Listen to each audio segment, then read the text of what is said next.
मेरा नाम अपनी हथेली पे लिखे करे, मेरे दुश्मनों को वो दिखला रहे थे।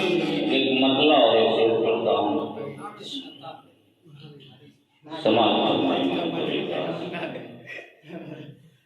सारा आलम आलम आलम आलम आलम,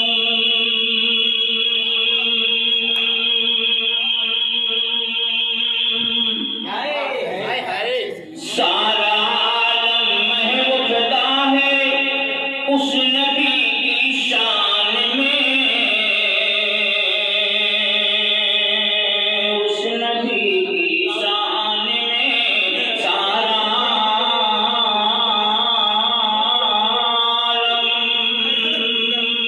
सारा आलम महबूबदा है उस नबी की शान में,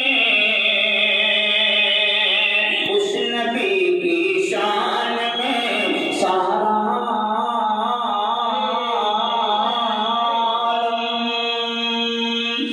सारा आलम महबूबदा है,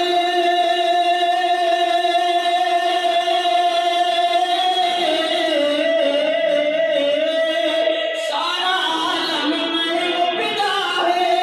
उस नबी की शान में, उस नबी की शान में